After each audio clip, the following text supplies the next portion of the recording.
Ayan na to. Check natin. Anuin muna natin yung error.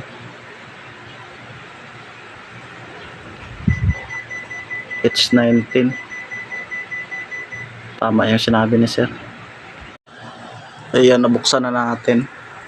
Ayan yung wala namang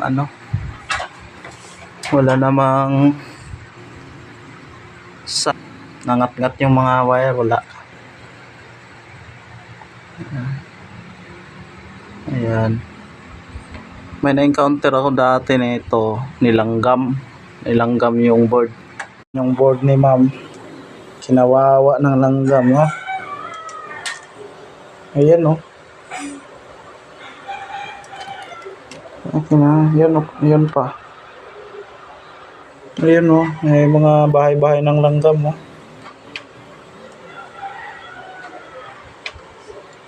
Ayun yung langgam sa ilalim, sobrang dami. Ayan, kita nyo yan, no? Ayan, no? Grabe. May langgam pala yung board, kaya pala nag-H910. Okay naman siguro yung pan motor, di naman nag-stock up, oh.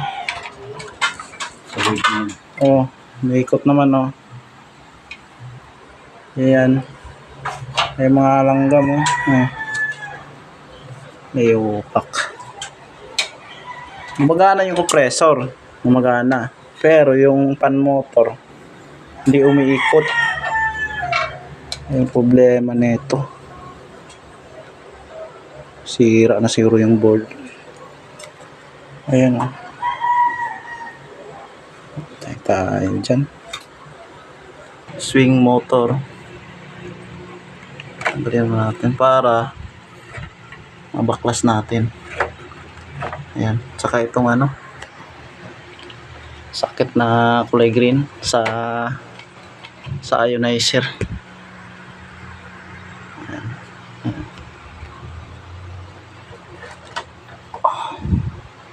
Ayan.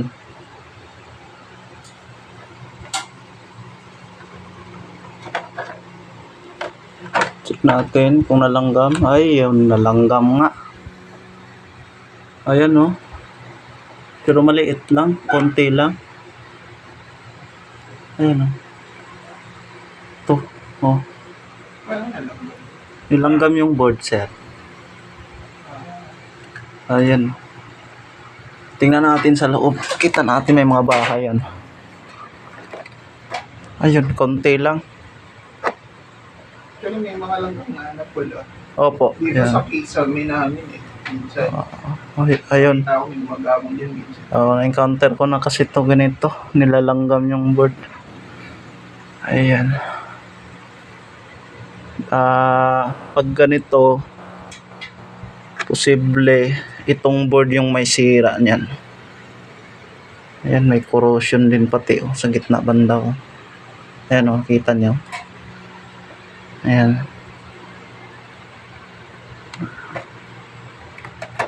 Ayan, mukhang good naman yung ayan, may langgam din sa paa ng transformer.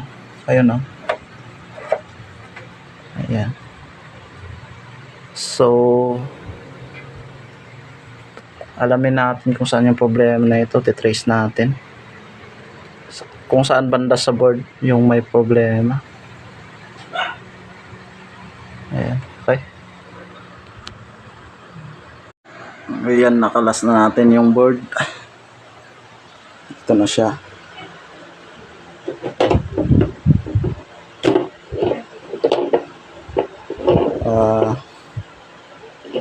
Ito yung sa swing, sensor, pan motor, ionizer, display.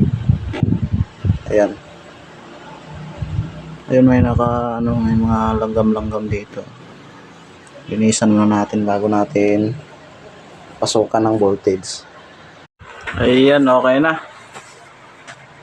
Lumamig na. Ayan, okay na yung aircon, malamig na. Sukatan natin ng temperature. Ayan, 20 na kaagad, 21, ayan. Kakasimula pa kasi pag-andar niyan. Ayan. Ayan, kanina walang fan. hindi umiikot, tapos tapos yung ano, error niya, chinek natin, H19. Ayun, problem solved.